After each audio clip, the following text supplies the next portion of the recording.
श्री स्वामी समर्थ. श्री गुरुदेव दत्त. मी वैष्णवी. माझ्या चॅनलमध्ये आज तुमचे मनापासून स्वागत आहे. तुमचा आजचा दिवस खरंच शुभ जाओ ही मी स्वामीचरणी प्रार्थना करते आणि व्हिडिओला सुरुवात करते.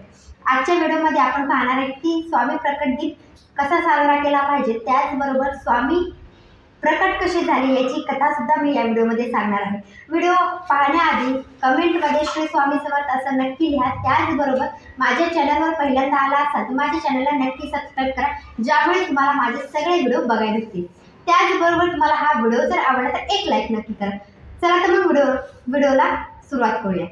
पहिली गोष्ट लक्षात ठेवायची आहे की कथा आधी सांगणार आहे, त्याच्यानंतर मी सांगणार आहे की प्रकट दिन कसा साजरा केला पाहिजे.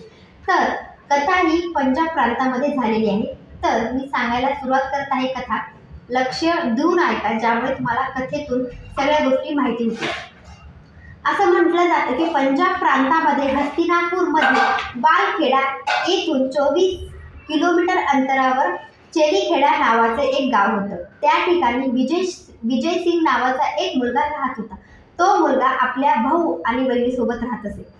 तो मुलगा जवळपास कोणासोबत राहत नसे, तो एकटाच आपलं खेळत असे. ते झाल्यानंतर त्यांच्या गावामध्ये एक अशी जागा होती, त्या ठिकाणी कोणी जात नव्हतं, पण विजय सिंग त्या ठिकाणी जात असे. त्या ठिकाणी एक खूप मोठं वटवृक्ष होतं. वटवृक्ष आपल्या सगळ्यांना माहिती आहे. त्या ठिकाणी खूप मोठं एक वटवृक्ष होतं. त्या वटवृक्षाच्या खाली एक छोटंसं गणपतीचं मंदिर होतं. गणपतीचं मंदिर होतं तर त्या ठिकाणी विजय सिंग प्रत्येक दिवशी त्या ठिकाणी जात असे आणि सोबत गोट्या घेऊन गणपती बाप्पासोबत गोट्या खेळत असे. गणपतीचा डाव सुद्धा तोच घ्यायचा आणि खेळत असे. असं तो प्रत्येक दिवशी करायचा. पण एका दिवशी त्याने असं ठाम केलं की मी आज गणपती बाप्पालाच सांगणार की तुला तुझा डाव घ्यावा लागेल. असं ज्यावेळेस त्याने म्हटलं त्यावेळेस तो गणपतीला म्हटला की आजचा डाव तुलाच घ्यायचा आहे, गोट्याचा डाव तुझा आहे, तूच घ्यायला पाहिजे. त्यावेळेस धरती जी आहे ती हादरायला लागली. त्यानंतर हवा खूप मोठ्या प्रमाणामध्ये हवा सुरू झाली. हे झाल्यानंतर त्या वटवृक्षातून आपले स्वामी प्रकट झाले. त्यानंतर स्वामींनी त्या विजय सिंग या मुलासोबत गोट्या पण खेळला, डाव पण जिंकला आणि त्यांनी त्या जी गोट्या आहेत विजय सिंगला म्हटले की ह्या गोट्या आता तुझ्यावर उधार राहिले, असं म्हणून त्या गोट्या त्यांच्यासोबत घेतल्या. तर कथा झालेली आहे. कथेनंतर आपल्या सगळ्यांना माहिती की स्वामी महाराजांनी विजय सिंग यांना त्यांनी स्वतःचं रूप दाखवलं. त्यांनी स्वतः त्या ठिकाणी अवतरले आणि विजय सिंग यांना सांगितलं की नंतर आणखी तुझी माझी भेट होईल. त्यानंतर खूप दिवसानंतर किती तर पिढ्या गेल्यानंतर हरिभाऊ आपल्या सगळ्यांना माहिती त्यांना स्वामींचं दर्शन झालं. म्हणजे स्वामींनी त्यांना स्वप्नात येऊन असं सांगितलं की तू तुझं सगळं सोडून तू स्वामींच्या सेवेला लाग, म्हणजे सेवा करायला लाग, असं त्यांनी ज्यावेळेस सांगितलं त्यावेळेस हरिभाऊंनी त्यांच्यावर विश्वास कसा ठेवावा यावेळेस स्वामींनी त्यांना सांगितलं की तू माझ्या पोटावर हात ठेवून बघ. त्यावेळेस त्यांना ते म्हणजे हरिभाऊ त्यांचा जन्म विजय सिंगचा ज्यावेळेस होता याची पूर्ण कथा त्यांना समजली, त्यांना सगळं लक्षात आलं. तेव्हापासून आपल्या सगळ्यांना स्वामी प्रकट कसे झाले हरिभाऊ यांनी सांगितलं गेलं आहे. विजय सिंग या मुलाकडून आपल्या सगळ्यांना स्वामींची कथा माहिती झालेली आहे. हे झाल्यानंतर आता स्वामी प्रकट दिन कसा साजरा करायचा ते सांगते.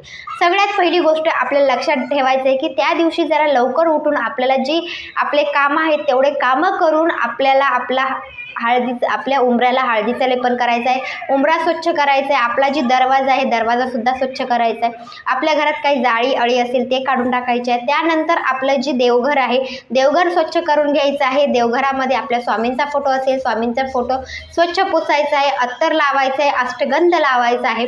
त्यानंतर एखादा हार आपल्या स्वामींना अर्पण करायचा आहे, घालायचा आहे. ते झाल्यानंतर तुमच्या घरात जर स्वामींची मूर्ती असेल तर मूर्तीला तुम्हाला अभिषेक करायचा आहे. तुम्ही पंचामृतानं अभिषेक करू शकता किंवा पाण्यानं अभिषेक करा. पाण्यानं अभिषेक झाला की मूर्ती स्वच्छ पुसा आणि ज्या ठिकाणी आपण देवघरामध्ये ठेवतो त्या ठिकाणी स्वामींची मूर्ती ठेवा. ते झाल्यानंतर आपल्या स्वामींना आवडणाऱ्या वस्तू अर्पण करायच्या आहेत. तर आपल्याला माहिती की त्या दिवशी स्वामी प्रकट दिना दिवशी आपल्याला स्वामींना पिवळ्या रंगाचे कपडे परिधान, म्हणजे आपण स्वतः पण पिवळ्या कलरचे कपडे परिधान करायचे. आपल्याला जर जमेल तर स्वामींना पिवळ्या कलरचे फुलं अर्पण करायचे. त्याचबरोबर तुमच्या स्वामींच्या मूर्तीला जर कपडे घालता येत असतील, शाल पांघरता येत असेल तर पिवळ्या रंगाची शाल पांघरू शकता. जेवढी तुम्हाला सजवता येईल तेवढं स्वामींची प्रकट दिना दिवशी तुमचं घर सजवू शकतात, मंदिर सजवू शकतात. तुम्हाला जर वेगळी पूजा मांडायची असेल, स्वामींचा फोटो ठेवून कळश स्थापना करून दोन्ही साईडला समया लावून ते सुद्धा तुम्हाला करता येणार. जेवढं जमेल तेवढी सेवा तुम्हाला करायची. त्याचबरोबर 11 माळी स्वामींचा जप करायचा आहे. त्याचबरोबर श्री स्वामी चरित्र सारामृत याचा एक पारायण तुम्हाला घरामध्ये करायचं आहे. 21 दिवसाची सेवा जर तुमची असेल चालू किंवा 11 दिवसाची करत असाल, 7 दिवसाची तुम्ही सेवा केली असेल तर स्वामी प्रकट दिना दिवशी तुम्हाला तुमचा तो शेवटचा दिवस असेल सेवेचा, त्या दिवशी तुम्हाला सेवा करायची आहे. उद्यापन म्हणलं तर तुम्ही स्वामी केंद्रामध्ये काहीतरी घेऊन म्हणजे केळी घेऊन जावा किंवा काहीतरी प्रसाद घेऊन तुम्ही त्या ठिकाणी वाटप करू शकता.